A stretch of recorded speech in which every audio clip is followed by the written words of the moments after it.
നമസ്കാരം. നാട്ടിൻപുറം നന്മകളാൽ സമൃദ്ധം എന്ന ദൃശ്യവിരുന്നിലേക്ക് നിങ്ങളെ ഒരിക്കൽ കൂടി സ്വാഗതം ചെയ്യുകയാണ്. സാധാരണ നമ്മൾ പറയാറുണ്ട്, വായനക്കാരുടെ എണ്ണം കുറഞ്ഞു വരികയാണ്, വായനക്കാരേക്കാൾ കൂടുതൽ എഴുത്തുകാരാണ് എന്ന് നമ്മുടെ അക്ഷരസ്നേഹികളും സാംസ്കാരിക പ്രവർത്തകരും ഒക്കെ വിലപിച്ചുകൊണ്ടിരിക്കുന്ന ഒരു കാലത്തിലാണ് നമ്മൾ ജീവിക്കുന്നത്. എന്നാൽ ഇവിടെ ഇന്ന് ഞാൻ പരിചയപ്പെടുത്തുന്നത് അക്ഷരങ്ങളെ സ്നേഹിക്കുന്ന, കവിതയെ സ്നേഹിക്കുന്ന ഒരു പെൺകുട്ടിയെയാണ്. ദേവിക എന്ന് പറഞ്ഞ ഈ കുട്ടി ഒരു അധ്യാപക വിദ്യാർത്ഥിനിയാണ്. അതുപോലെ തന്നെ എൻ്റെ ഒരു ശിഷ്യയാണ്, എൻ്റെ ഒരു കൂട്ടുകാരിയാണ്, എൻ്റെ ഒരു സഹോദരിയാണ്. വളരെ അഭിമാനപുരസരം ഞാൻ ദേവികയെ, കവിതയെ സ്നേഹിക്കുന്ന ദേവികയെ നിങ്ങൾക്ക് മുന്നിൽ പരിചയപ്പെടുത്തുകയാണ്.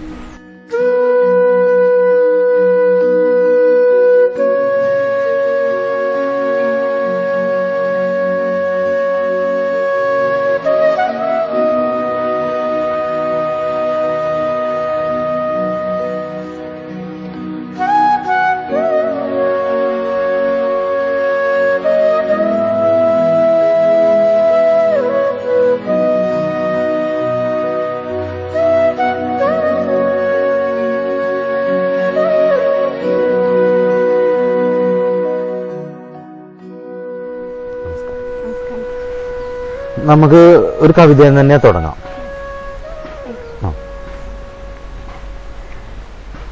വിന്ധ്യശൈലത്തിന്റെ താഴ്വരയിൽ നിശാഗന്ധികൾ മുട്ടിടും ഫാൽഗുന സന്ധ്യയിൽ, വിന്ധ്യശൈലത്തിന്റെ താഴ്വരയിൽ നിശാഗന്ധികൾ മുട്ടിടും ഫാൽഗുന സന്ധ്യയിൽ, പാർവതി പൂജയ്ക്ക് പൂനുള്ളുവാൻ വന്ന ദ്രാവിഡ രാജകുമാരിയാം താടക, താമരച്ചോലകൾക്കക്കരെ ഭാർഗവരാമൻ തെളിച്ചിട്ട സഞ്ചാരവീതിയിൽ കണ്ടു ശ്രീരാമനെ. താമരച്ചോലകൾക്കക്കരെ ഭാർഗവരാമൻ തെളിച്ചിട്ട സഞ്ചാരവീതിയിൽ കണ്ടു ശ്രീരാമനെ. ഏതോ തപോധനൻ കൊണ്ടു നടക്കുന്ന കാമസ്വരൂപനെ. ഇത് നമ്മുടെ വയലാറിന്റെ അല്ലെ, മധുസൂദനൻ നായരൊക്കെ പാടിയിട്ടുള്ള ഇത്. പിന്നെ അതുപോലെ എന്താണ് ഈ കവിതയെ ഇങ്ങനെ ഇത്ര ഇഷ്ടപ്പെടാനുള്ള ഒരു കാരണം? കവിത എഴുതാറുണ്ടോ? കവിത എഴുതാൻ പരിശ്രമിച്ചിട്ടില്ല അതുവരെ, പക്ഷേ കവിതകളോടൊരു പ്രത്യേക ഇഷ്ടം എപ്പോഴും തോന്നാറുണ്ട്. നേരത്തെ തന്നെ അങ്ങനെ ഉണ്ട്. പിന്നെ നന്നായി ആലപിക്കാനുള്ള കഴിവും ഒക്കെ, അതൊക്കെ നല്ലത്. അതുപോലെ തന്നെ വേറെ ഇനി അങ്ങനെയൊക്കെ എന്തൊക്കെ കവിതകൾ അറിയാം? വേറെ കവിതകൾ കുറെ അറിയാം. അത് ഞാന് മത്സരവേദികൾക്ക് വേണ്ടിയിട്ട് പഠിച്ചിട്ടുണ്ട്. പിന്നെ അവിടെ പോയിട്ട് എനിക്ക് നിരവധി സമ്മാനങ്ങളും കിട്ടിയിട്ടുണ്ട്. അത് കാരണം കൊണ്ട് കുറച്ച് കവിതകൾ ഞാൻ കിട്ടുന്നതിനനുസരിച്ച് ഞാൻ പഠിക്കാനായിട്ട് ശ്രമിക്കാറുണ്ട്. നമുക്കൊരു കവിതയും കൂടി ചൊല്ലിയാലോ? ഉലയാത്ത സ്നേഹത്തിന്റെ യുക്തിക്ക് മൃദുലമായ ബന്ധനത്തിന്റെ താമര നൂല് ഇറുത്തെറിയുവാൻ മൂർച്ചയുള്ള ശരത്തലത്തിൽ വിഷം പുരട്ടി ഒളിയമ്പെയ്യണമായിരുന്നു. പൂന്തോട്ടക്കാരന്റെ പരിലാളനത്തിന് ചെടിയുടെ തീരാദാഹത്തിന് മരുന്നായി. പൂന്തോട്ടക്കാരന്റെ പരിലാളനത്തിന് ചെടിയുടെ തീരാദാഹത്തിന് മരുന്നായി. വെള്ളവും വളവുമില്ലാത്ത ഏകാദശിയും കടക്കൽ കനൽ കോരി വിറച്ചു. കടക്കൽ കനൽ കോരി വിറച്ചു. ഇത് എന്റെ തന്നെ ഒരു കവിതയാണല്ലോ, എന്നാലും ഇത്രയും എന്ന് പറഞ്ഞിട്ടുള്ള കവിത. നല്ലത്. അപ്പൊ എന്റെ വേറെ എന്തൊക്കെ കവിത പഠിച്ചു വെച്ചതുപോലെ? മാഷിന്റെ തന്നെ കുറെ കവിത ഞാൻ പഠിച്ചിട്ടുണ്ട്, അതിവിടെ അവതരിപ്പിക്കാം. ഒന്നോ രണ്ടോ വെറുതെ 4 വരിയായാലും മതി. പാതി മുറിച്ച ഒരു പാട്ടുമായാണ് ചിന്തയിൽ കൂടുകൂട്ടിയ, പാതി മുറിച്ച ഒരു പാട്ടുമായാണ് ചിന്തയിൽ കൂടുകൂട്ടിയ രാക്കിളി രാക്കിളി പറന്നകന്നത്, രാക്കിളി പറന്നകന്നത്, പാതി മുറിച്ച ഒരു പാട്ടുമായാണ് രാക്കിളി പറന്നകന്നത്. ഹൃദയം എന്നുള്ള കവിത. ഇനി പടിയിറക്കം എന്ന് പറഞ്ഞ ഒരു കവിത മാഷിന്റെ തന്നെയാണ്. പടിയിറങ്ങാൻ സമയമായി, പടിയിറങ്ങാൻ സമയമായി, പടിയിറങ്ങാൻ സമയമായി, പടിയിറങ്ങാൻ സമയമായി, നട്ടു നനച്ച പടിക്കലേ കണ്ടം കൊയ്തൊഴിഞ്ഞില്ല, കളപറിച്ച വിരലിൻ്റെ നാവുകൾ വിളയുടെ രുചിയറിഞ്ഞില്ല, കാവിലെ പാട്ടിന് കാതോർത്ത് കൊതി തീർന്നില്ല, കാവിലെ പാട്ടിന് കാതോർത്ത് കൊതി തീർന്നില്ല. അപ്പൊ ഇതിൽ സാധാരണ ഇപ്പൊ ദേവിക ഒരു അധ്യാപക വിദ്യാർത്ഥിനിയാണ്. അപ്പൊ സാധാരണ അധ്യാപകർക്കും അധ്യാപികമാർക്കും ഉള്ള 2 തരത്തിലുള്ള അധ്യാപികമാരെ അല്ലെങ്കിൽ അധ്യാപകന്മാരെ നമ്മൾ കാണാറുണ്ട്. ചിലവർക്ക് കാര്യമായിട്ടൊന്നും പാട്ടൊന്നും പാടാൻ അറിയില്ല, എങ്കിലും അവർ കുട്ടികളുടെ മുന്നിൽ പാട്ട് പാടും. ചില അധ്യാപികമാർ വളരെ നന്നായി പാടും, പക്ഷെ അവർ ക്ലാസ്സിൽ പാടില്ല, അവർ ഐഡിയ സ്റ്റാർ സിംഗറിനോ അല്ലെങ്കിൽ അതുപോലത്തെ സംഗതികൾക്ക് മാത്രമേ പാടൂ. അപ്പോൾ ദേവികയെ സംബന്ധിച്ച് അതിൽ നിന്നും വ്യത്യാസമാണ്. കാരണം തനിക്കൊരു കഴിവുണ്ടെങ്കിൽ അത് താൻ പഠിപ്പിക്കുന്ന കുട്ടികൾക്കും വേണം എന്നുള്ള ഒരു ചിന്ത, അത് വളരെ വളരെ നല്ല പ്രോത്സാഹിപ്പിക്കാവുന്ന ഒരു ചിന്തയാണ്. അതുപോലെ തന്നെ വളരെ നല്ല കവിതകൾ പെട്ടെന്ന് പഠിക്കുകയും അത് വളരെ കാര്യമായി തന്നെ ആലാപനം നടത്തുവാനുള്ള ദേവികയുടെ കഴിവിനെ നമുക്ക് പ്രശംസിക്കാതെ വയ്യ. പിന്നെ ഏതൊക്കെ പാട്ടാണ് ദേവിക അങ്ങനെ അറിയുക? നമുക്ക് സാധാരണ ഇപ്പോൾ മധുസൂദനന്മാരെയൊക്കെ ഒരുപാട് വാക്ക് എന്നുള്ള ഇതുണ്ട്, അതൊക്കെ നല്ല ഗംഗ, അതുപോലെ നാരായണത്ത് ഭ്രാന്തൻ, അപ്പൊ അതൊക്കെ വളരെ വളരെ നല്ല കവിതകളാണ്. അപ്പൊ അതിൽ തന്നെ നമ്മൾ അങ്ങനെ അത്രയും ശ്രദ്ധിക്കപ്പെടാതെ പോയ ഒന്നാണ്, നമുക്ക് പ്രത്യേകിച്ചും ക്ലാസ് റൂമിലേക്കൊക്കെ പറ്റിയതാണ് ബാലശാപങ്ങൾ എന്ന് പറഞ്ഞ കവിത. കേട്ടിട്ടുണ്ടോ? ബാലശാപങ്ങൾ എന്ന് പറഞ്ഞാൽ എങ്ങനെയാ തുടങ്ങണേ ഓർമ്മയുണ്ടോ? അപ്പൊ അതൊന്ന് ജസ്റ്റ് ഒന്ന് നമുക്ക് ഇങ്ങനെ പാടി നോക്കാം. ഞാൻ കെട്ടിയ കളിവീടെന്തിനിടിച്ചു തകർത്തു നീ, ഞാൻ കൂട്ടിയ കഞ്ഞിയും കറിയും തൂവിയതെന്തിനു നീ, ഞാൻ വിട്ടൊരു കൊച്ചോടത്തിന് മുക്കിയതെന്തിനു നീ, ഞാൻ വിട്ടു പറത്തിയ പട്ടമിറുത്തതുമെന്തിനു നീ, ഞാൻ പാടും കഥകളിൽ വന്നു മറുത്തു പറഞ്ഞില്ലേ, ഞാനാടിയൊരു ഞാൻ പാട്ടു മുറിച്ചു കളഞ്ഞില്ലേ, ഞാൻ നട്ടൊരു പിച്ചക വല്ലി പുഴക്കിയെറിഞ്ഞില്ലേ,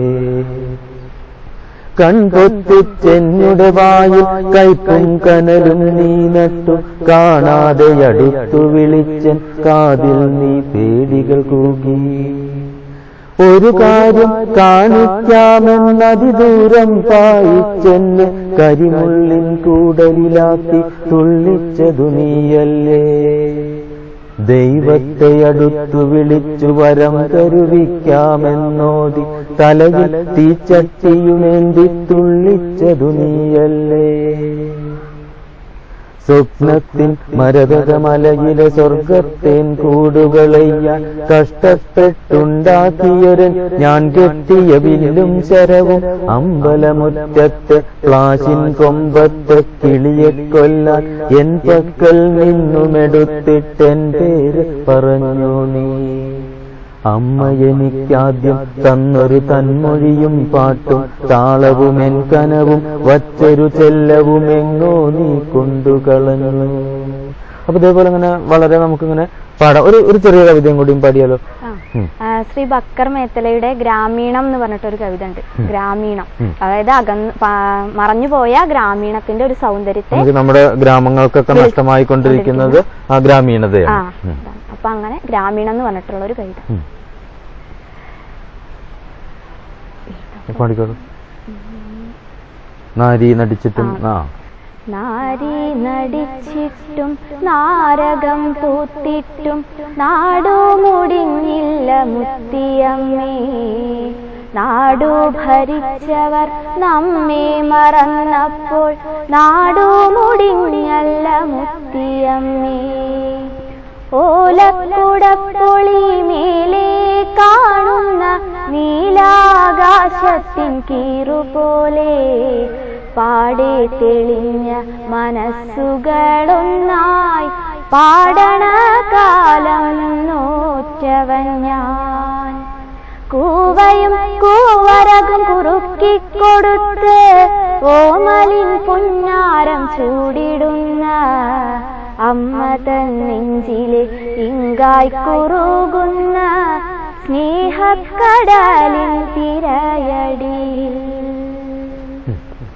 അപ്പോ ഇതില് തന്നെ സംഗീതം പഠിച്ചിട്ടുണ്ടോ?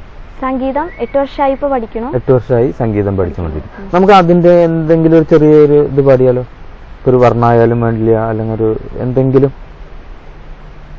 ഗീം തകുനിക്കു തകീം തത്ര കിടതോ നാച രഹ ഗോരി താന്തിദം തേ തദി തിരഹദു. ഗീം തകുനിക്കു തകീം തത്ര കിടതോ നാച രഹ ഗോരി താന്തിദം തേ തദി തിരഹദു. ഗീം തകുനിക്കു തകീം തത്ര കിടതോ നാച രഹ ഗോരി താന്തിദം തേ തദി തിരഹദു. ഗീം തകുനിക്കു തകീം തത്ര കിടതോ നാച രഹ ഗോരി താന്തിദം തേ തദി തിരഹദു. ഗീം തകുനിക്കു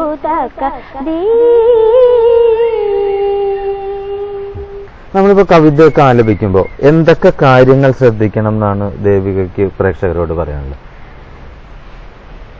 കവിത എന്ന് പറയുന്നത് ഏതെങ്കിലും ഒരു പശ്ചാത്തലത്തിൽ നിന്ന് ഉടലെടുക്കുന്ന ഒന്നാണ്. അതൊരു ആ കവിയെ ഏറെ സ്വാധീനിക്കുന്ന ഒരു കാര്യമാണ്. അപ്പൊ അത് അതിൻ്റെതായ ഭാവത്തിലും പിന്നെ അതിന്റെ അക്ഷരസ്ഫുടത അതൊക്കെ നമ്മൾ പ്രത്യേകമായിട്ട് ശ്രദ്ധിക്കേണ്ടതുണ്ട്. പിന്നെ അതിന്റെ ഒരു വികാരപരമായിട്ട് നമ്മൾ അതിനെ സമീപിക്കുമ്പോൾ വൈകാരിക തലം കൂടല്ലേ? അതാണ് പറഞ്ഞത്. ഇപ്പൊ എന്താ ഒരു സന്ദർഭം, ഇപ്പൊ ഒരു വിഷമത്തിലുള്ള ഒരു സന്ദർഭത്തിലുള്ള ഒരു പാട്ടാണെങ്കിൽ അതിന് അതിൻ്റെതായ ഭാവം ഉൾക്കൊണ്ട് പാടുമ്പോൾ ആ കവിതേനെ നമുക്ക് കൂടുതലായിട്ട് നന്നാക്കാനായിട്ട് സാധിക്കും. പ്രേക്ഷകർക്കും അത് കാണുമ്പോൾ കൂടുതൽ അവരും കൂടി ഇൻവോൾവ് ചെയ്യും. നമുക്ക് ഒരു കവിതയും കൂടി ചൊല്ലിയാലോ?